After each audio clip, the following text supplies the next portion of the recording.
नबी करीम सल्लल्लाहु अलैहि वसल्लम और मक्का मुकर्रमा के द काफिर द लासा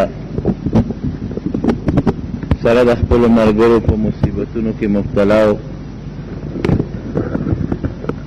और बिया चिकला द मक्की मुकर्रमेना मदीने मुनव्वरे ते हिजरत शो द हिजरत न पस हम तो मदीना मुनव्वरा के द मक्के काफिरों पे इत्मीनान और पकलार पर नखौत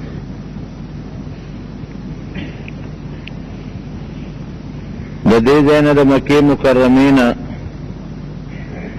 मदीने मुनव्वरे तब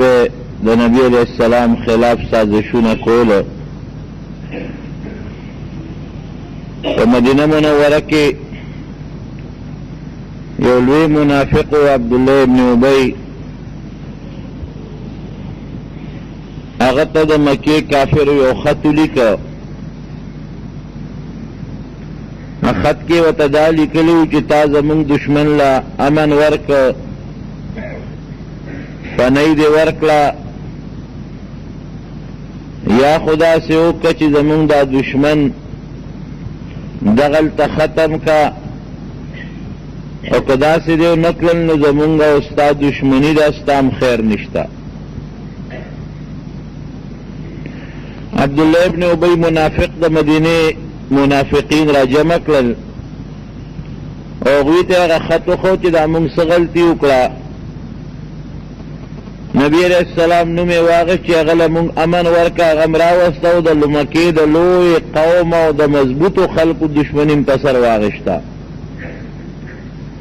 ना गम द नबी अलैहिस्सलाम पर मुकाबला की जान सरा मुनाफिकीन मरगरी कल देने अलावा यो कोर्ज यो काफिरो द योलवे कौम सरदारो अगलाड़ो द मदीने शरीफे पा चिरागा बांधे डाकाओ गुरजोला सारवी रो तख्तोल से उस वजोल फसलून और बागुन द मुसलमानान उस वजोल बाद्वेम नुकसान शो द्रेम दा चिकम मुसलमान बचर तपला रता उदे काफिर तब पताओ लगेदा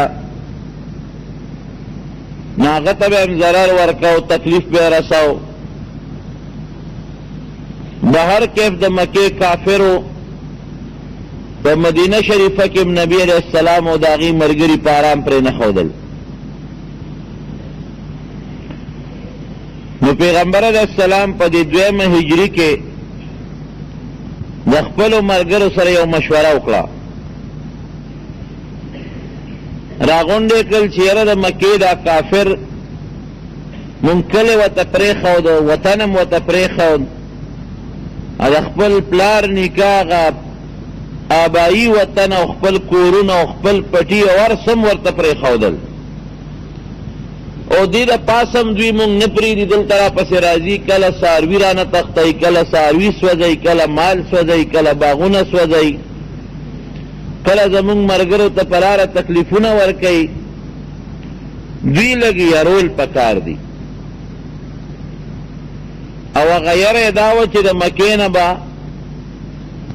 शाम तक मकाफिलत ला तिजारती जकद मके दखल को जिंदगी को पदा तिजारत हुआ तो अगलार द मदीने मुनव्वरे ख्वा की तेरे दिला नद्वीदा सोचो कुछ मुंग बलड़ शू और दी पर तिजारती काफिला ब हमला को दाना जिगरी माल बे लूट को यो हमला बहु को दी बहु अरीगी चेहरा द मुसलमानान नूर पकलार दल पकार दी यानी कमुंग ते पकलार नशुनु जमुंग द शाम और द मके के कम तिजारती अलाकदा तिजारती लारा ददा बराबानी मुसलमानान बंद की नबिया बसको दा मशवरा नबी अलैहिस्सलाम सर अखपल मरगर ओकला और सलग उन कसान सदरे सवा दियार लस तकरीबन पदे रमजान की दा मीटिंग शो गोरा नबी अलैहिस्सलाम द जंग पर इरादा न होता په د جنگ په اراده وطنو بیا به د مدینې منورې نه لوی لښکر به وتلو ډېر زیات مسلمانانو ډېرې تورې به یې وړې وې او ډېرې زغرې به یې وړې وې ډېرې نیزې به یې وړې وې جنګي سازو سامان به یې وړی و په دې خیال نه ورته چې مونږ به ځو او مونږ به قتل و قتال کوو مونږ به وجل کوو مونږ به دا کوو نه بس صرف دومره ده چې دې لاره کې ودرېږو او دغه قافله چې کوم را روانه ویرو او د مکې کافران لږ ویریږي چې دوی خو په مونږ د تجارت لار بندولی شي نو مونږ نه به لږ په قلار شي نو څه 300 تقریبا 14 په دې رمضان میاشت کې سن 2 هجري وه د نبی علیہ السلام د هجرت دویم کال و د رمضان میاشت په 12 تاریخ باندې نبی علیہ السلام سره د خپلو ملګرو د مدینې منورې نه ووت د مدینې شریفې نه چې کله وتل نو ډېر لږ سامانو 2 آسونه پیغمبر علیہ السلام ملګرو سره او یا وخانو نو او یا وخان او 300 کسان پیاده خو کافي مزلو نو دا فیصله وکړه چې یو اوښ به په 3 کسو تقسیمو 2 کسان به په اوښ باندې سواري یو کس به پړی نیولي نو چې دا یو کس ستړي شي نو دی به اوښ ته وخیږي نو بل به د هغه په ځای کوز شي بیا چې بل ستړي شي نو هغه به وخیږي نو هغه بل ملګری به کوز شي نو 2 به بره سواري یو به پړی نیولي نمبر په نمبر به هغه خپله سورلي بدلی په دې چل به مونږ ځان ورسو نبی کریم صلی الله علیه وسلم ته صحابه وی چې صاحب یو اوښ به ستا دپاره ځان لکوې نه پیغمبر علیه السلام خو ډېر د انصاف خاوند و وی څنګ کې تاسو خپل منځ کې نمبر بدلوئ داسې به زه یم یو اوښ د پیغمبر علیه السلام او د حضرت علی رضی الله عنه او د حضرت ابو لبابه رضی الله عنه په شریکه شو نو دی چې کله په لار روان شو نو نبی علیہ السلام چې کله د کوزېدو نمبر راغی نو هغې ورته ویې نه صاحب ته به نه کوزېږې ته به سورې مونږ یو کس به در سره بدلېږو را بدلېږو چې علي ستړي شي نو دی به وخېږي نه بل ملګری ابو لبابه رضی الله عنه به کوز شي نه به پړی نیسي او چې کله هغه ستړي شي بیا به هغه وخېږي نو علي رضی الله عنه به کوز شي لیکن نبی علیہ السلام او فرمایلوی نه تاسو ما نه مضبوط خو نه یې او نه دا ده چې ګنې زه ستړی کېږم او تاسو نه ستړی کېږئ څنګ چې تاسو کوزېږئ او د اوښ پړی م نیولي داسې به زم کوم نو چې څنګ نمبر به د پیغمبر علیه السلام راغی نو د اوښ نه به کوز شو پړی به یې ونیوه او باقاعده لکه د خپلو ملګرو په شانتې به پیاده روان و خپل نمبر به پوره کو د دواړو جهانو مبارک سردار دی دې زمانه کې یو معمولی غوندې سړی یو لږ غوندې رکوټې غوندې افسر یا یو رکوټې غوندې سړی ابه چرم داسې ونه کړي د خپل ماتحت سره لکه کم کار چې نبی کریم صلی الله علیه وسلم د خپلو ملګرو سره کو انصاف یې په خپله هم کو نو انصاف به بیا صحابه هم کو اوس زمونږ مشران زمونږ چې کم مشران دي د حکومت هغې کې خپل انصاف نشته نو په عوامو کې به د کوم ځای نه انصاف راځي دا ګوره حقیقت زه اکثر هم دا خبره کوم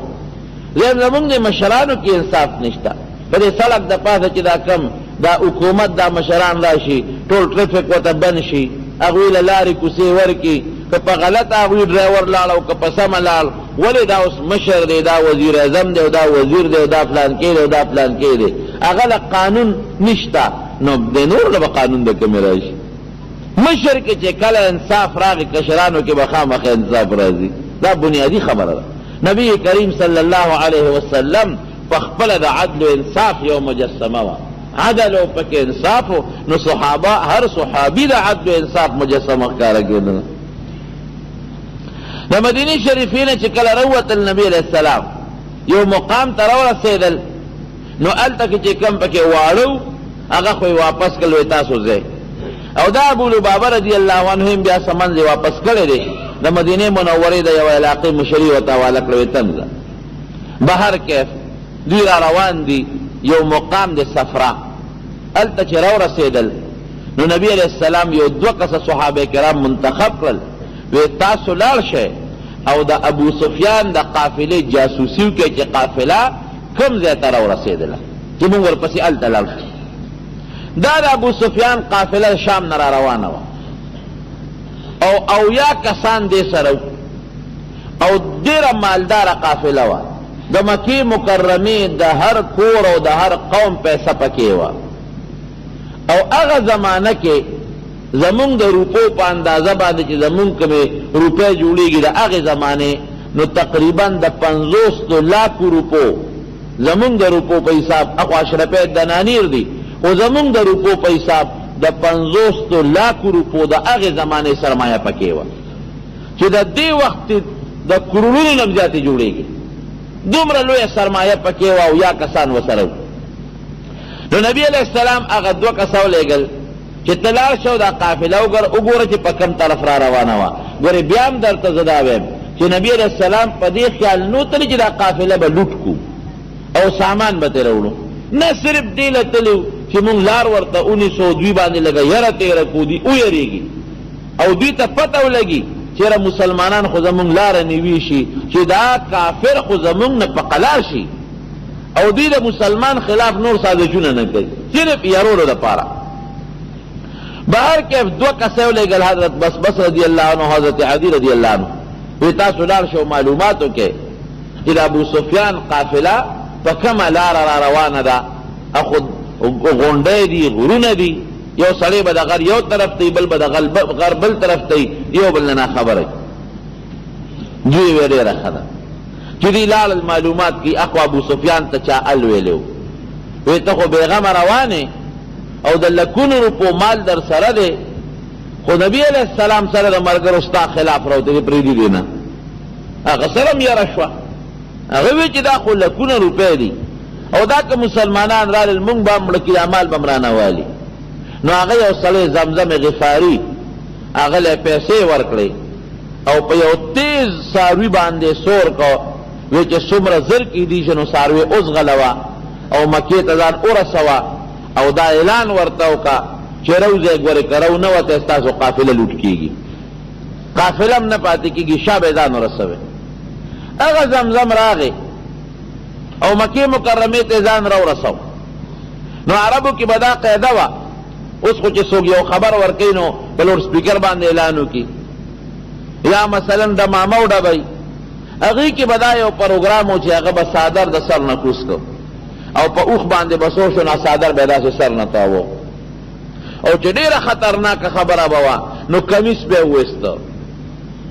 دا سړی چې راغی نو د څادر او کمیس او پرتوګ ټول وویستل ځان یې بربنډ کړ. هغې خو په حیا څه کار نو د بیت الله نه چې به یې طواف کو نو بربنډ به تاوېدل جامې به ایستې بربنډ به تاوېدل او قمقلو د زمانې که چا به ورته ویل لکه تاسو خو بربنډ طواف کوئ کمیس پرتوګ هم ایستې وي خره بچو داسې کوئ وی مونږ خدای ته د خدای په جامه کې طواف کوو. هلکه دا مونږ چې کوم اغوستې دا د خدای نه دي څه وی مونږ په دې خپله سرمن کې دا د خدای جامه ده په دې کې ورته طواف کوو. مونږ وایو دا هر څه د خدای دي دا چې زمونږ دا لباس د څه نه جوړ دی دا ټول الله هر څه پیدا کړي دا قمقل خره خلک د جاهلیت د زمانې. نو د دا نه جامې وستې او په اس باندې په اوښ باندې سور دی او د مکې په کوڅو کې منډې وایي او سر نه څادر ته وایي چې خلکه تباه شوی غرق شوی ټول خلک راووتل چې لکه دا سړی په ده څه چل شوی دی او څه خطرناک خبر خو دی چې ټول خلک راووتل څه چل نه وی شا به څومره چې زر کولی شي د ابو سفیان قافله ستاسو چې را روانه ده د هغې دفاع له ځان ورسوئ که ځان هم ونه رسو نو ستاسو دا ملګري هم ختم او مال هم ختم مال هم لوټ. ولې وی د مدینې نه نبي علیہ السلام نوم یې واخېست هغه سره د ملګرو ستاسو د قافلې باندې د حملې دپاره را روان ده چې دا خبر راورسو نو ابو جهل فورا هغه خپل ملګري راغونډ کړل میټینګ او مشوره وکړه او د زرو کسانو یو مضبوط لښکر را روان شو هر یو سره توره او ټولو سره 700 ورسره اوښان 200 ورسره اسونه او نیزې او تورې او زغرې واچولې ښه مسلح مضبوط لښکر راووت او ځان سره ښځې را روانې کړې چې که مونږ تښتو دا ښځې به راله پیغور راکوي او ځان سره ډمان هم را روانې کړې دمې چې دا به مونږ ته سندرې وی او دا به راته ګډا کوي او شرابونه هم ځان سره راواغېستل. قرآن حکیم کې الله فرمایي ولا تکونوا کالذین خرجوا من دیارهم بطرا ورئاء الناس. اے خلقا وی داسې مه کېږئ لکه د مکې د کافرانو چې هغوی په ډېر لوی کبر باندې په فخر او خلقو ته خپله بهادري او طاقت ښودلو دپاره میدان ته راووتل. پام کوئ ګورئ که تاسو اوځئ کبر به نه کوئ، لویي به نه کوئ، ریاکاري به نه کوئ، که جهاد لمځئ صرف په دې نیت چې الله تعالی راضي شي. لوی مقصد د مسلمان د عبادت د الله رضا ده. الله دې زموږ نه راضي شي. بهر کیف هغوی د هغه ځای نه یو لوی لښکر راووت په یو ډېر لوی کبر باندې او په یو ډېر لوی غرور، او یو سردار یې ګورې وکتو، یو سردار یې پرې نښود. عتبه رضوي لوی سردار و هغه هم راوویست،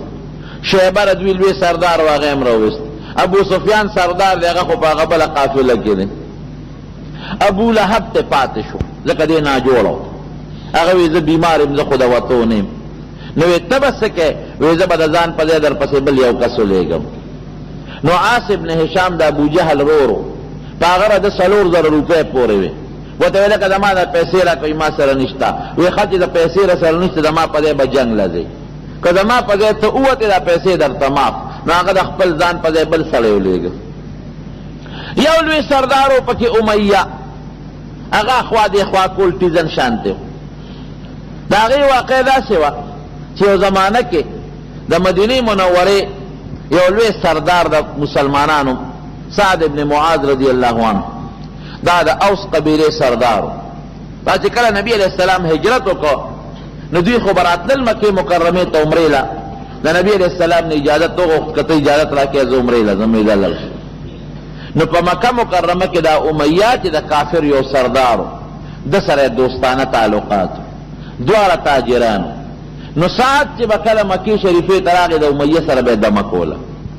او امیه چې به کله مدینې شریفې ته لاړ د سعد سره به یې دمه کوله. دا تجارتي منډی وې د یو بل. نو امیه چې راغی دا سعد چې راغی د امیه سره دیره شو. هلکه څنګه رالی؟ ویره ما وی چې ستا ملاقات به مو کوم، عمره به مو کوم. وی ډېره ښه ده. وی وروره یو خبره درته کوم. وی ته خو زما د تجارت دوست دی، سوداګر ملګری مې، خو دا چل دی چې زمونږ د مکې خلک ګورې تاسو ته ډېر غوسه دی، ځکه تاسو زمونږ دشمن له نبي علیه السلام نوم یې ورته واغېست، هغه له پناه ورکړې ده. او خصوصا زمونږ د مکې سردار ابوجهل ډېر زیات غوسه دی. نو داسې چل کوو داسې ټیم کې عمرې له ځو بیت الله ته چې خلک اودي کې ابوجهل دې ونه ویني، که هغه ولیدي هسې نه څه تکلیف دله درنه کړي. ډېره ښه د غرمې اکثر خلک اودي. د غرمې را روان شو، چې را روان شو چې د چا نه یارېدلو مغه وله مخې له ورغی. ابوجهل په مخه ورغی. دی خپل ملګري ته هلکه امیه را څوک دي در سره؟ وی دا زما د مدینې دوست دی سعد. وی ښه زمونږ دشمن له خو دي پنۍ ورکړې ده او دی دلته بېغمه ګرځي، ته به دلته مونږ نه سین قدم والې. تا زمونږ دشمن له امان ولې ورکو؟ هغه لمځی ولې ورکو؟ هغه سره امداد ولې کوې؟ دا سعد خو هم د یو قوم مشر و. نو داسې مشر خو د بل خبره چې ته وړلی شي. ابوجهل سره نیغ شو. وی ته ما سره دلته نیغي مه کوه، او که ته په ما را نیغېږې نو ستاسو لار به مونږ بنده کړو، مدینې ته او په کومه دا شام ته او په کومه ځای. د دواړو خبر یو بل سره ګرمې شو.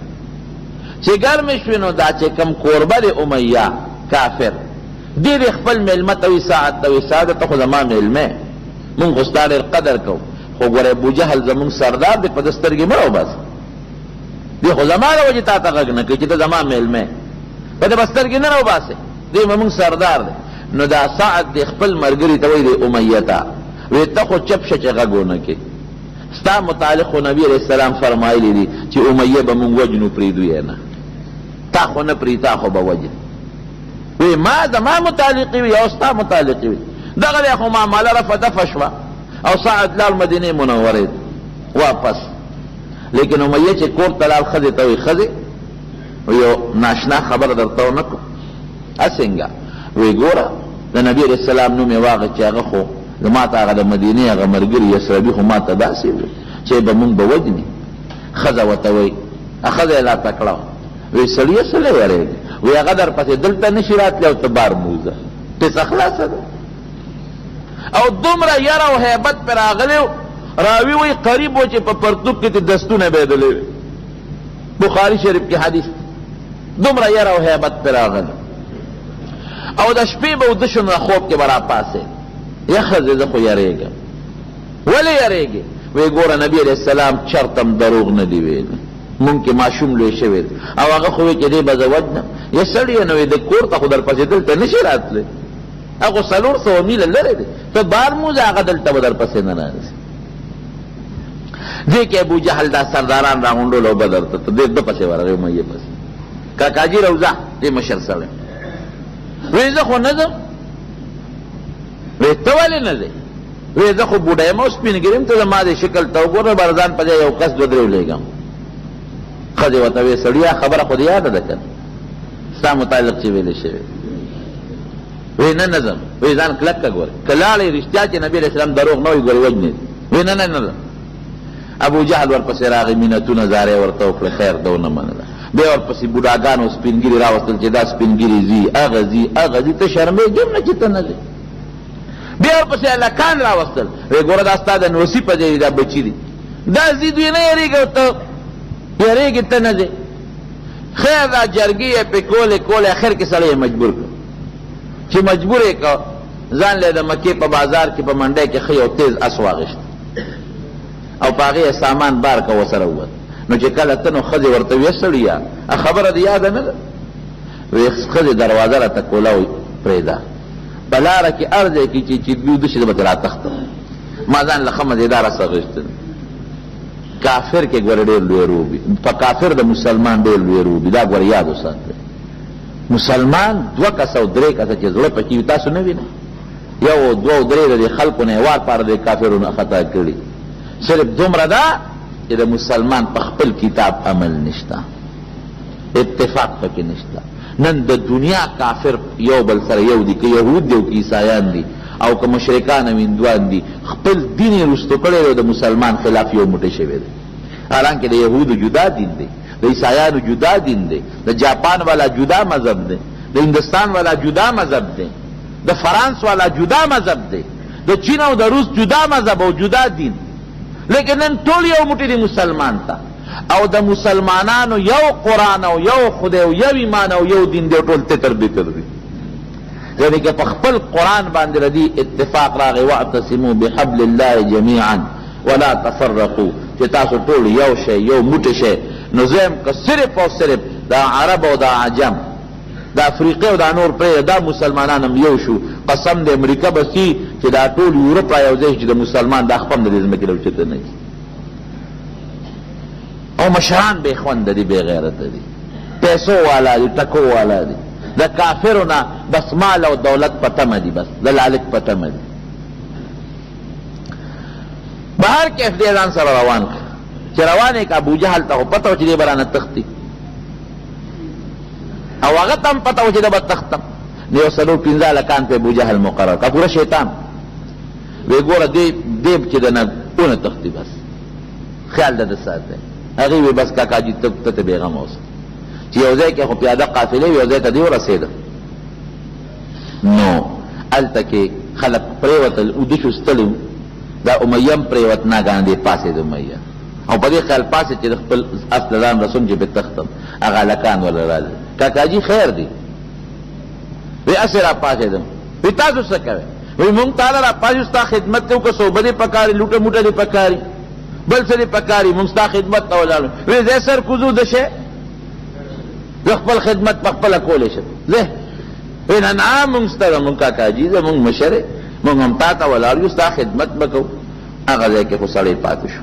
چې بل ځای پړه وغورځېد. دی بیا چې داسې نیمه شپه وغلی غوندې را پاڅېد، چې را پاڅېد هغه هلکان خو ابوجهل ورته پرې کړه. بیا کاکاجي خیر دی،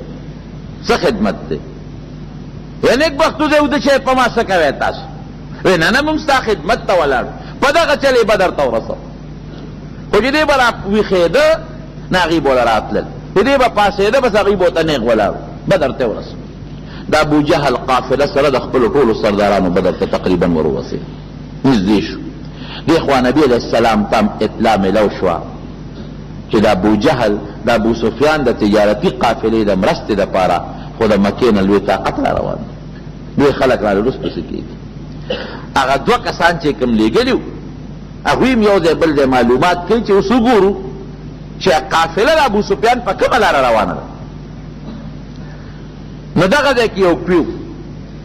هغه کوي له دوی ورورسېدل هلته یو دوه جینکۍ وې د هغه کوي نه وبوړی مشکونو کې نو هغه یوه جینۍ هغه بلې سره په جنګ ده وی زما هغه پیسې به کله راکړې قرض یې پې پور بله ورته وی لږ صبر وکړه د قریشو د مکې قافله بدر ته را روانه ده او سبا به راورسي نو هلته به زه تا هغې باندې به څه شی خرڅ کړم پیسې به نغدې کړم تاله به درکړم د صحابه هغه خبرې واورېدې چې قافله را روانه ده او بدر ته را رسېدونکې ده پلانکي ځای ته را رسېدونکې ده نو به دوی م رالل د هغه کوي نه خپل مشکونه د اوبو ډک کړل او په اوښانو هغه مشکونه بار کړل او پیغمبر علیه السلام له اطلاع یوړه وی صاحب قافله د هغې غونډۍ شاته را روانه ده هغسې هغه دوه جینکو یو بل سره خبرې کولې ما واورېدې او سبا له بدر ته را رسېدونکې ده اخواته ابو سفیان سره م فکر و چې هسې نه دې غرونو کې په دره کې چې ته مسلمانانو په مخه ور نه شو او پیاده مزلې وې نو هغه خپل جاسوسان خواره کړل او په خپل هم ګرځېده دقه کوي له ابو سفیان راغی چې راغی هلته یو سړی ناست و وی دلته څوک ناشنا خو تا نه دي لیدې سړي ورته وی یاره نور خو ما څوک نه دي لیدې خو یو دوه کسانو په اوښانو باندې دغه د اوښان سملولي او هغه اوبې د دې کوي نه ډکې کړې او په اوښانو باندې واچولې ولاړل وی څنګه سړي وی ما نه دي پېژندل نه ابو سفیان ډېر هوښیار او ورغې د هغه اوښانو هغه پچې یو کتې یو پچې یې ماته کړه بله یې ماته کړه بله یې ماته کړه چې یو څو پچې یې ماته کړې په هغې کې د کجورو هډوکي راووتل دومره هوښیار چې هډوکي وکتل داسې وی والله نواتو یسرب وی زما دې قسم په خدای وي چې دا خو د مدینې د کجورو هډوکي دي معلومیږي دا چې دا سړي د مدینې و بس زر یې په اوښ په واړولو او قافلې له ځان ورسو او لاره یې بدله کړه دغه لاره یې پرېښوده او په بله لار باندې لاړ قافله خو بچ بچه ولاړه لیکن د ابو جهل لخکر خو را رسېدلی خو اوس په داسې اندازه دي چې مسلمانان د غر نه یو طرف ته دي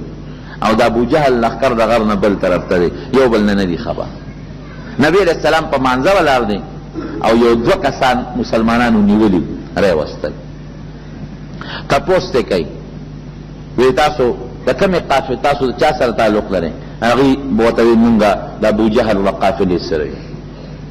دوی به وویل او به یې ټکول نو وی مونږ د ابو سفیان د قافلې تپوس کوو تاسو د ابو جهل خبره کوئ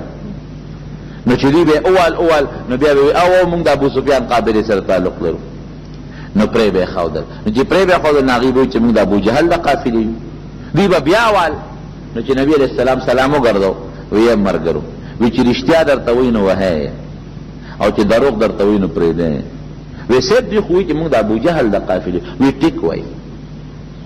وی مونږ خو د ابو سفیان د قافلې پته مو وی زه الله خبر کړم هغه بچ بچه ولاړه او ستاسو د مقابلې لپاره د ابو جهل قافله راغلی ده بیا دې کسانو تپوس کوي څومره کسان دي وی جي مې شمېر نه دی کړی مو وی څه خوري وی لس اوښان دروازه یې لاله نبی علیہ السلام اندازه ولګوله وی دې نه معلومیږي دا چې څه 900 کسانو په منځ کې دي او ټول مسلح دي ملګري کینول وی مشوره کو حضرت ابوبکر صدیق رضی اللہ عنہ پاسید نبی علیہ السلام ورته او فرمایل چې ما تاسو راوستي دې لپاره چې د ابو سفیان په تجارتي قافله به حمله وکړو او یرو اوس خو د ابو جهل قافله ده ما خو دې له نه راوستي نو تاسو خپله مشوره وکړئ چې واپس ځو او که د ابو جهل قافلې سره جنګ کوو کوای چې واپس ځو نو ځای چې ځو او کوای چې د ابو جهل د قافلې سره جنګ کوم ستاسو خو ښه حضرت ابوبکر صدیق رضی اللہ عنہ پاسې د ښه مضبوط زوردار تقریر یې وکړو وی الله رسوله مونږ خو پیدا مرګ له یو زمونږ مقصد دا دی چې مونږ الله راضي کړو او جنت ته لاړ شو نو که په دې زمونږ کار کېږي نو مونږ سره واپس ځو بیا حضرت عمر رضی اللہ عنہ پاسې دغه مغسې تقریر وکړو بیا حضرت مقداد رضی اللہ عنہ پاسې هغه ډېر زوردار تقریر وکړو وی الله رسوله وی پام کا وګورئ دا سوچ ته رانشي چې ګنې زما نه ملګري وتښتي وی مونږ د موسی علیه السلام د ملګرو په شان نه یو چې کله موسی علیہ السلام ورته وی جهاد کو نو مرګر ورته وی اذهب انت وربك فقاتلا انها هنا قاعدون. وی زه موسی ته خدای دې جنگ کوي مونږ بدل تنازل وی مونږ داسې نه یو زمونږ د قسم په خدای وی مونږ بستانه مخکې جنگیږو ستانه برستم جنگیږو ستانه خي طرف ته ستانه ګس طرف ته چې څنګه ته هغه به جنگیږو او د دشمن دومره نقصان بمستا وجود ته مونږ نږدې پرې نه. نو چې دا خبره نبی علیہ السلام ورته خوشاله شو. بیا وی اشیروا علی ایها الناس خلق مشوره راکې ځکه انصار لا غږ نو کړي. انصار خو چې کوم وعده کړی و خدا و چې مدینه منوره کې دنه موږ ست حفاظت کوو دا خو نه ویل چې موږ سره بارم جنگ کې مرګرتیا کوو. نو پرې انصار پوښ نو حضرت سعد بن معاذ رضی الله عنه پاسه وی دا الله رسوله ستا جرم مونږ ته اشاره ده وی زمونږ د قسم په خدای وي کته مونږ ته حکم کوي چې دا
چې دا خبر هغه وکړه د نبی علیہ السلام د مخ مبارک کې سرخی پیدا شو.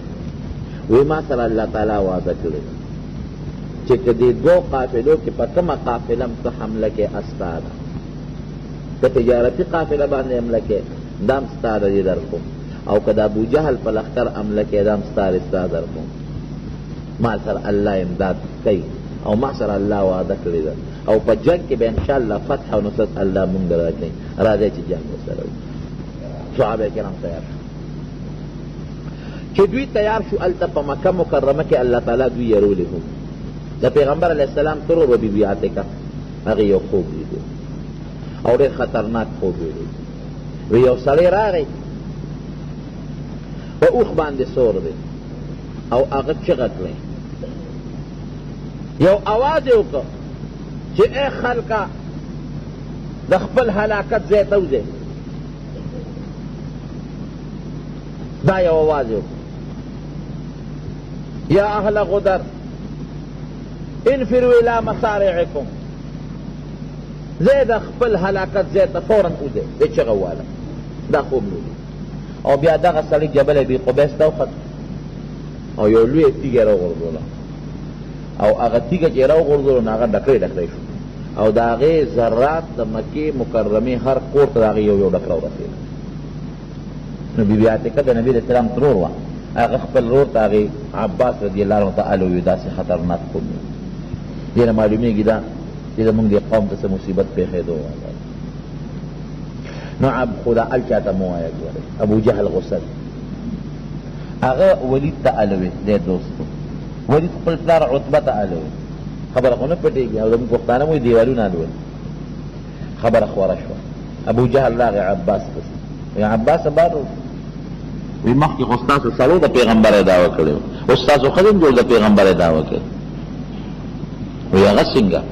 وی ستا خور چې وی ما خوب لیدلی او د مکې خلکو ته مصیبت رسېږي په مونږ دمکۍ کوی، خو خیر د بعضې خلکو لکې دا یو کس پرېوت. اخوا بل یو کس دی هغه خوب ولید، هغه وی ما داسې خوب ولید چې یو سړی راغی په اوښ باندې سور دی او چې سور دی اوښ یې سمله و اوښ یې لال کړ چې الال یې که د هغې رګونو د وینو دارې ووالې او د مکې د خلکو هر کور باندې د هغې یو څاڅکې پرېوت. هغه هم دا خوب خلکو ته و. ابو جهل بیا راغی عباس ته وی ښه تاسو کې اوس بل پیغمبر جوړ پیدا شو. نو دې خوبونو هم د مکې دا خلک لغوندې یرولې. چې رالل بدر ته، د بدر یو هلته یو کوی دی، اوس خوا کوی نشته، ختم شوی دی، خو هغه زمانه کې کوي خلک به راتلل او به به یې وړلې او ډېر چاپېره تې غرونه دي، زه په خپله ورغلې دا ځای ما لیدلی دی، ډېر چاپېره تې مکمل غرونه دي. نو کافر رالل او د هغه کوی په غاړه باندې ډېره شو، مسلمانان رالل هغوی هم ډېره شو، خو کافرو ښځه یې نیولې، کم چې د اوبو دی او کم اوار میدانو کافرو نیولې. مسلمانان چې کله رالل نو چې کم ځای کې شګې مګې پرتې وې اوبه هم پکې نه وې، په هغه ځای باندې مسلمانان ډېره شو. نو بعضې مسلمانان پریشانه شو، نبي علیه السلام ته وی د الله رسوله دا انتخاب د دې ځای چې ته وکړم دا دې په خپله خوښه وکړه که دا د الله په خوښه؟ وی دا د الله په خوښه. نو د خدای چې څه خوښه یې همغسې به کېږي. نو رب العالمین د شپې نه باران وکړه، نو چې کافر په کم مټینه خاوره باندې پراتو هغه ټول ورته خویدان کې شو چې منډه به یې واله را پرېوتل به، او د مسلمانانو چې کم خورینه او شګلنه علاقه وه هغه ورته الله تعالی کلکه کړه، نرمه کړه، او دومره باران الله وکړه چې دوی ځان ته شګې کولاو کړه، په هغه کې د اوبو ډنډونه ځان ته جوړ کړه، د هغې نه یې د سکو انتظام هم الله وکړه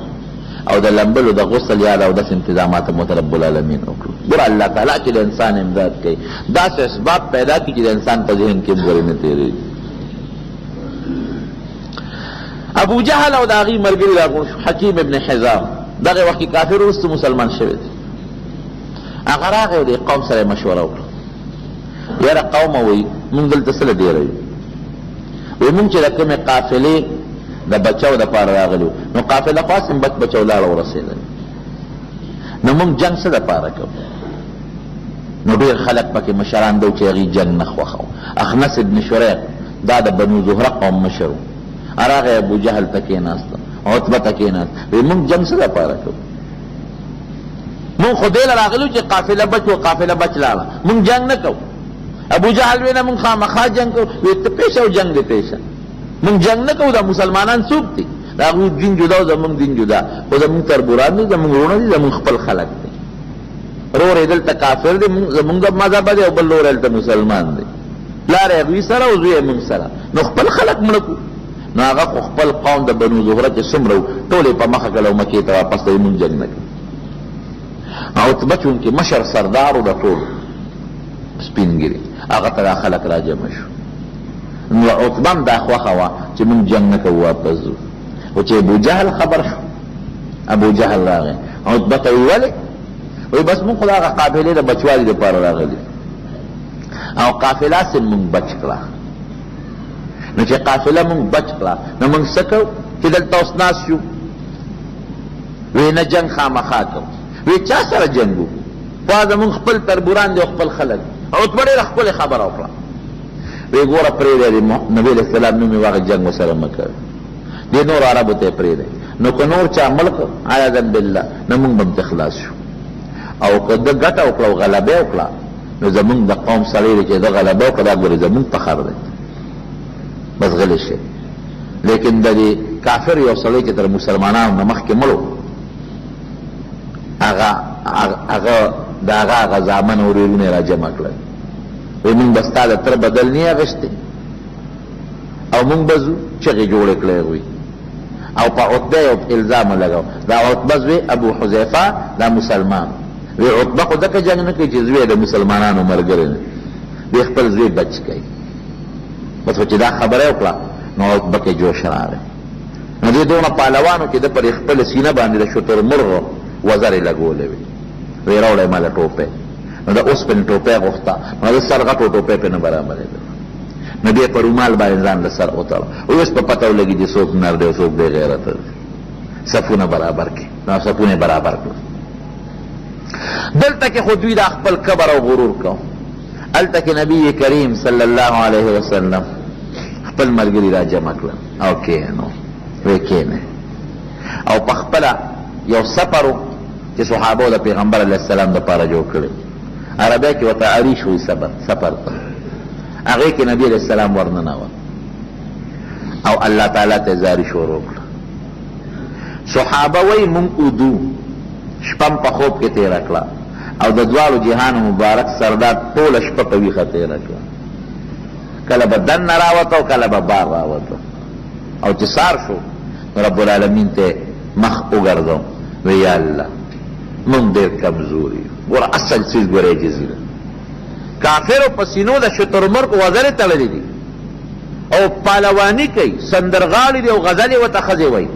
او شرابونه څکي او دمتوب کوي او دا وایي چې ګورې بس تورې به نه چلوي یو څو کسان دي دا مسلمانان د لاس ور کې به کلک نیسو بوزو به دومره غرور لیکن نبی علیہ السلام سو یا الله مونږ ډېر بې کسه یو یا الله مونږ ډېر بې سوکه یو یا الله زمونږ وسله مونږ سره نشته او الله د یو ډېر لوی طاقت سره مقابله ده یا الله زما دا ملګري ګوره شلېدلو جامو کې راغلي ډېر پکې داسې چې سپلی او پیزارې هم نشته الله ستا د دین د غلبې لپاره راغلی یا الله ګوره که دا لږه غوندې ډله د 300 کسانو دا اوس دلته مړه شوه نو تر قیامته پورې به ستا د نوم اغېشتو والا ګورې بیا څوک پیدا نشي الله ستا د دین دپاره ما روښکړي اوس چې ته ورسره څه کوې تا ته وقف بس که یې وجنې ستا دپاره ځان هم وجنې او که امداد ورسره کوې او ملګرتیا کوې او غلبه ورکوې نو الله دا هم ستا په وس کې ده دا د وس نه بار نه ده بیا څه وایي وی یا الله ګورې ما ذلیل نه کې یا الله ما خوار نه کې یا الله ما سره چې کومه وعده دې کړې دا هغه وعده ده نه غواړم ما سره به خپله وعده پوره کې دومره وجړل نبي علیه السلام چې د سر مبارک نه هغه څادر وغورځېد حضرت ابوبکر صدیق رضی الله عنه راغی څادر یې ورته په سر کړ ای بس د الله رسوله بس نوره جړان مه کوو نوره دعاګانې مه کوو بس دا کافي نو چې څنګه نبي علیه السلام راووت نو مخ مبارک یې سرخي کوله وی ما ته الله تعالی خپله وعده پوره کړه سیهزم الجمع ویولون الدبر ما ته الله داسې ایتونه نازل کړل خوشخبري راکړه چې دا کافر به تختی هم او دوی به شکست هم مونی او ګټه او نصرت به الله تعالی فتحه دا به تاسو مسلمانانو له ورکړي چې مسلمانانو لښکر هم تیار شو زما دا خیال دی دا باقي واقع به درته آینده جمعه کې به خلاصېږي نه خدا مې دې پورې وي تېره جمعه چټم چا دو ملګرو راکړي او دې کې څه حکمتونه هم دي او د بدر دا جهاد دا د رمضان په میاشت کې شوی په 12 رمضان نبی علیه السلام د مدینې منورې نه راوتی او اتفاق دا چې د جمعې ورځ وه 12 رمضان و چې د بدر په مقام کې جنګ وشو بالکل مکمل 12 رمضان او د جمعې ورځ دې د رمضان په دې میاشت کې دا جهاد شوی دی او مسلمان له رب العالمین فتح او کامیابی ورکړی ده رونو جهاد داسې یو څیز دی اگر چې نن خو جهاد د دهشتګردۍ نوم ګرځېدلی نن خو که څوک د جهاد نوم اخلي نو خلک وي دا دهشتګرد دی د انتها پسند دی دا دی نه جهاد د اسلام یو فریضه ده څنګه چې مونځ فرض دی څنګه چې روژه فرض ده دارنګې جهاد هم یو فریضه ده اگر چې جهاد خپل اصول لري ګورئ جهاد چې کې د خپل اصول او قواعدو لاندې به جهاد کې د اصولو به ورګډېږم نه لکه د مانځه خپل اصول او قواعد دي که یو سړي اودس ونه کړ او 100 رکعته نفل مو کې ثواب په ځای ګناه کېږي دارنګې د روژې خپل اصول او قواعد دي یو سړي روژه ونیوله او صرف نیت یې نه کړی قدر نیت نو هسې لږه تنده تېره کړله یا د روژې بعضې څیزونه دي د هغې نه ځان ونه ساته نو که ډېر د شپې هم پکې لګي خوراک سکاک نه کوي روژه بیا نه کوي نو د روژې خپل اصول او قواعد دي د مانځه خپل اصول او قواعد دي دارنګې د زکات خپل اصول او قواعد دي که زکات پیسې چې اړولو په جومات یې ولګولې اړو زکات یې نه کېږي اگر چې جومات د الله کور دی دا به غریب له ورکوي دارنګې د جهاد خپل اصول دي، خپل قواعد دي. نو جهاد چې مسلمان کوي د هغې اصولو او قواعدو لاندې به کوي. د اصول او د قواعدو نه بار به بیا جهاد هم نه کوي. که د اصول او د قواعدو نه جهاد هم بار کو نو دا جهاد هم ګورې بیا فساد ګرځي. دا یو غټ الزام په مسلمان باندې لګي چې مسلمان دهشتګرد دی. دا رونو یاد وساتئ. پر یو ټکي تاسو زه پوه کړم، دا زمونږ د الله کور دی، جومات دی. د دې جومات حفاظت په مسلمان فرض دی چې دې به مسلمان حفاظت کوي. او که څوک راځي او ستا د جومات ته ضرر رسوي نو ته به د خپل د الله د دې کور به دغه کې حفاظت به کوې او هغه سړي سره مقابله به کوې چې د خدای د دې کور ته ضرر ونه رسوي. داسې ده که نه؟ نو څنګه چې ستا د دې کور حفاظت پتا باندې فرض دی، دارنګې ستا په دې ملک کې که د غیر مسلمو د عبادت خانه ای، د یهودیانو عبادت خانه ده یا د عیسایانو عبادت خانه ده یا د هندوانو عبادت خانه ده، د هغې حفاظت هم په مسلمان ګورې فرض دی. دا الله دین داسې نه دی. دا بعضې څیزونه یقینا تخریب کاري ده. دا جهاد نه دی. د یو غیر مسلم د یو کافر په عبادت خانه باندې حمله کو، دا ګور جهاد. دا صرف مسلمان بدنامول. د یهودیانو په عبادت خانه باندې حمله کول، د عیسایانو په عبادت خانه باندې حمله کول یا د هندوانو په عبادت خانه حمله کول، دا منع دي شریعت. که دلته کې د هغوی په عبادت خانو حمله کې نو ستا بلا جوماتونه دي په هندوستان کې شته، په امریکا کې شته، په لندن کې شته، په جاپان کې شته، په چین کې شته، په روس کې شته. سبا به هغوی ستا په عبادت خانو هلته حمله کوي. او موږ پښتانه نه وایي ته زما بده مور مه کنځه، زه به ستا ښه مور نه کنځم. نبی علیہ السلام فرمایي یو انسان خپل مور ته کنځل کوي، وایي مور ته به څوک څنګه کنځل کوي؟ وایي د بل مور ته کنځل وکړي، هغه د مور ته کنځل وکړي. نو که ما ستا مور ته کنځل ونه کړل نو ته به زما مور ته ولې کنځل کوي؟ زه ستا مور ته کنځل کوم داسې دی لکه چې خپله مور ته خپله کنځم. دغه رنګې که ته د هغې عبادت خانه دلته کې روانه یې نو هغې به په امریکا کې ستا عبادت خانه روانه کړي، په لندن کې به ستا هغه روانه کړي، په جاپان کې به ستا عبادت خانه روانه کړي. که ته دلته کې یو عیسائی یا یهودي وجنې او مړ کړې نو په هلته کې لږ مسلمانان دي، هغې بیا هغه مسلمانانو وجنې، نو دا ګوره جهاد نه دی. څنګه چې د دې ستا د عبادت خانې او ستا د مدرسې حفاظت پتا باندې فرض دی، دقه رنګې د غیر مسلم چې کوم غیر مسلم دي د هغې د عبادت خانو د هغې د مدرسو حفاظت هم پتا باندې فرض دی چې هغې ته هم څوک نقصان. زمونږ یو بابري مسجد دی او هغې پسې هندوان لګېدلي دي روانه یې، دلته پې څونه مسلمانان جلوسونه وباسي که نه وباسي؟ نو څنګه چې ته په خپل جومات خفه کېږي دارنګې اغیار کافر هم په خپل عبادت خانو خفه کېږي. د جهاد خپل اصول دي، خپل قواعد دي. جهاد کې خپل طریقه کار د هغې لاندې به جهاد کوي. او که د هغې نه نه غوندې موړې دي راوړې دي بیا به جهاد فساد ګرځي. نو دا بعضې خلک یې هغې تخریب کاري کوي، هلته کې د هغې په عبادت خانه ورغلې بیا دلته دا ګورې مسلمانان نه کوي، دا داسې نور خلک یې افراتفري پیدا کوي. یو ځای کې یو اولا بل ځای کې بل اولا، نو خدا پراپېګنډه دی مسلمانان یو بل یو ځای کې په یو عبادت خانه ورده په بل ځای د مسلمانانو خلاف دا جهاد بدنام شوی. نور جهاد داسې یو څیز دی چې هغه د مسلمان د قوت او د طاقت او د غلبې څیز. بل جهاد له اسباب پکار، اسباب د سره نه جهاد به پسه کوي. اوس وګوره کافر هغوی په دغه ټکنالوژي او په اسبابو کې کم ځای ته ځان ورسو. دا نن د امریکې او د یهودو مقابله څوک نه شي کولی. او مسلمانان تش خوبونه کوي، دوکو پسې ګرځي چې موقع راشي موږ سره وسله نشته، نو تا به وسله جوړه کړې وکړه. سره مسلمان سره دومره دي چې دومره په یو دنیا کې نشته، یو ملک کې دومره نشته. تیل د مسلمان سره دومره دي چې هغه یو ملک کې نشته. نور اسباب د نن جدید ټکنالوژي چې څومره اسباب دي هغه ټول د مسلمان سره پراته دي، لیکن مسلمان ته فایده وانه غوښته. فایده چې څومره د ستا طاقت دی، ستا قوت دی، او فایده ته امریکا اخلي، فایده ته یهود اخلي، فایده ته نور کافر اخلي. نو پکار دا دی چې الاول قرآن کې الله نه فرمایي واعدوا لهم ما استطعتم من قوه الآیه، چې تاسو د کافر لپاره الاول طاقت برابر کړئ، وسله برابر کړئ، جهاز، میزایل، ایټم یا بل څه طاقت الاول هغه برابر کړئ. نو د هغې نه پس هغې ملک سره بیا جهاد وکړه چې چا سره دا طاقت شته. او که تا سره صرف یو دغی غوږین ټوپکي او هغه سره د هغه ځای نه دغه داسې جزونه هم دي او هغه سره صیبه میزایل هم دي، نو ته په غوږین ټوپک یا په لور یا په تبر د هغوی مقابله کوم ځای کولی شي؟ دا خو ځان غرقولي. نو جهادي جذبه په مسلمان کې پکار ده. او چې کله جهادي جذبه په مسلمان کې راشي د جهاد دپاره اسباب به بیا دی پیدا کوي، ښه مضبوط اسباب. رب العالمین دی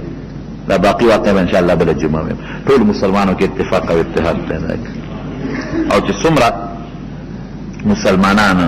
هغه نن د کافرو د لاسه په تکلیف کې پراته دي، ګورئ ډېر مجاهدین په افغانستان کې دي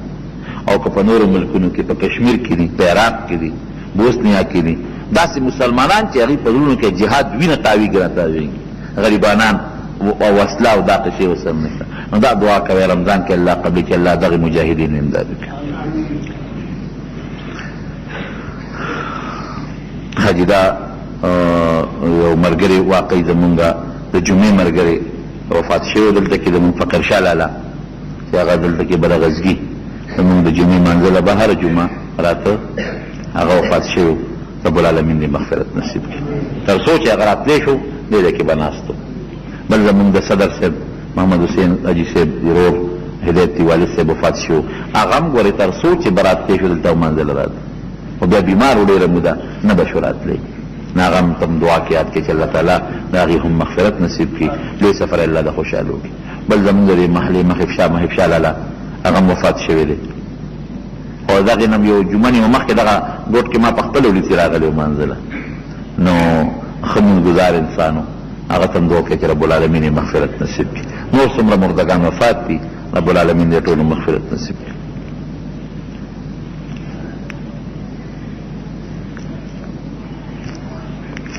دوی چې بعضې خلک نازک سوالونه کوي او وایي چې ته ورته وایې چې ځان له تپوس کوې، نو دې له زما دا یو سوال دی د دې جواب به خامخا راکړې، خو دې کتاب بیا نازک سوال کړی دی، نو ته راشه ځان له باندې تپوس داسې جواب سوال کوه چې هغه لږ یو فوټې نه غی. ځان له تپوس باندې تاسو شرم خو نه راځي. یو سړی باید تپوس دی چې هغه یو فوټې لږ مناسب ني په لوډ سپیکر د وینا، نو ځکه د هغې د ویم چې ځان له وینا کوو. دا هم څه زنانو متعلق څه مسلې تپوس یې کړی دی، نو هغه د بیا وروسته ما نه ځان له تپوس وکړي. دوی وایي چې زه بار ملک ته ځم، لیکن کم ملک ته چې ځم د هغوی شرط دا دی چې ګیره به اجازت نشته او زما ګیره ده، زه څه وکړم؟ بلکل چې داسې پیسو پسې لاړ نشي چې په هغه کې د پیغمبر سنت خریدل کېږي. ته به بار ملک ته پیسو لرې، نو چې تا باندې دا پابندي لګوي چې ته به ګیره خرې، ګیره د پیغمبر سنت ته رزق الله ذمه داري اخیستې ده. تندر پیوله په دغه ملک باندې او پام کو چې دې ته لاړ نشي، د خپل پیغمبر د سنتو خیال ساته. که یو سړی په یو جومات کې اذان وکړي او بل جومات ته منځله ځي، نو دې داسې نه کوي. کم جومات کې چې په چا باندې اذان وشو یا په خپل اذان وکړو، دې به مونځ همغه جومات کې کوي. البته که یو سړی د بل جومات امام دی، نو بیا بل جومات ته تللی شي. او یا یو سړی څه عذر دی، د عذر د وجې نه، لکه مثلا دلته داسې مسله پېښه شوه چې د جومات نه عذر د وجې نه وتلي، نو دی وتی شي. او که څه عذر نی یا د بل جومات امام هم نی، نو چې کوم جومات کې چا په خپله بانګ ووی او یا د ناستو بانګ وویلی شو، دی به مونځ هم په هغه جومات کې کوي. بالکل موقت سنت تراویح. ها ختمونو کې قاریان زر زر وی،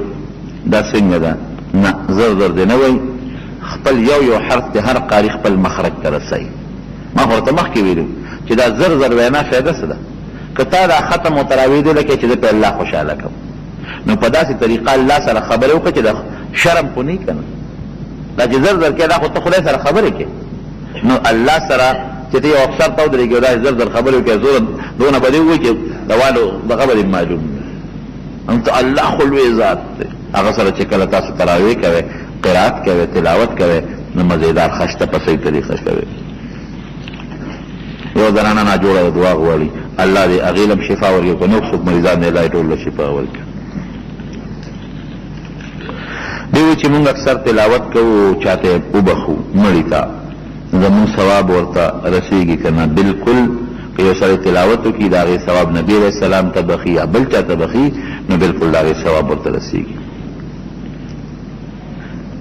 که یو جومات کې د ماسپښین مونځ نه کېږي، نو اعتکاف پکې پکار. اعتکاف هغه جومات کې پکار چې کم کې 15 وخته دغه کېږي، مونځ کېږي د جمع. یو د ماسپښین مونځ چې دغلته نه کېږي، نو اعتکاف ثواب دومره نه لکه د جمع نه مانځه چې څومره ثواب. نو کوشش وکړئ که نه د ماسپښین د هغه اعتکاف سنت علی الکفایه دی، د جمع مونځ سنت موقت دی بلکې زمونږ بعضې فقها واجب وته وایي چې دا عذر نه دا خو ما مخکې ویلي چې چا له قی راشي ما ویلو چې که په ډکه خوله یو سړی قی وکړي او قصدن وکړي روژه پرې ماتېږي او چې په ډکه خوله نی لږ قی وکړي روژه پرې نه ماتېږي او که قصدن نی غیر اختیاري قی راشي بیا پرې روژه نه ماتېږي او که لږ یو ټایم خولې راغلې واپس یې تېرې کړې هغې بیا روژه ماتېږي یو سړی پېشمني نه کوي چې هغه له قی راځي نه پېشمني سره خو کول پکار ځان له علاج وکړي پېشمني پکار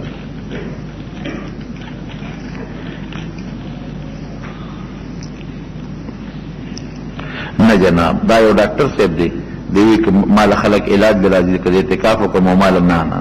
اعتکاف کې ورته اعلان ولګوي چې مال به څوک علاج له نه راځي اعتکاف کې به صرف د الله دا رضا کار کوي او که خلق د مجبورۍ چې خامخا ځان علاج وکړه بیا اعتکاف مه کوه د خلکو خدمت هم عبادت دی چې په صحیح طریقه د خلکو خدمت کې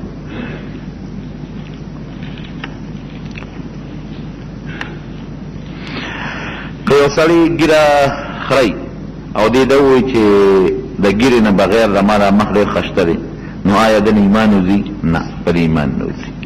په دې باندې ایمان نه وځي خو دا خبره ښه نه ده چې چا ګیرې هغه خشته دی ګیرې والا ګیره خو د سړي دپاره یو رونق دی دعا وکړئ رب العالمین په موږ باندې رحم وکړي یا الله د آفاتو بلیاتو مصائب و مشکلات و غمونو نه په امن کې وساتي رب العالمین موږ له د عبادت توفیق نصیب کړي رب العالمین د روجو صحیح طریقه د ربلو توفیق راکړي او په خیر او عافیت دا روجې په موږ باندې ختمه کړي الله ته پکې زموږ نه راضي شي دعا وکړئ چې دا کوم مردگان مشران وفات شوي دي درې واړه په شریک ورته دعا وکړئ چې الله مغفرت نصیب کړي د آخرت لوی سفر الله د خوشحالو کړي او وارثانو له رب العالمین صبر ورکړي څومره چې مریضان دي الله تعالی شفا ورکړي څومره چې قرضداران دي الله د قرضونو خلاص کړي کله چې یو بل سره اختلافات او دښمنۍ ته الله پر هغو باندې بدل کړي دعا وکړئ مجاهدین چې په کومه ځمکه کې دي الله ته کامیاب کړي مخالفین کافران چې څومره دي یا الله ته رسوا کړي په خپل قهر او غضب یې تباه او برباد کړي الله زمون په زړونو کې خپل محبت واچي الله زمون په زړونو کې د خپل حبیب محبت واقع کړي الله زمون نه هغه کار وایي چې په کوم کار ته خوشحالېږي الله د ګناه او د ګناه د اسبابو نه په امان کې وساتي رب العالمین آخر وخت په خپل دا کلمې نصیب کړي لا اله الا الله محمد رسول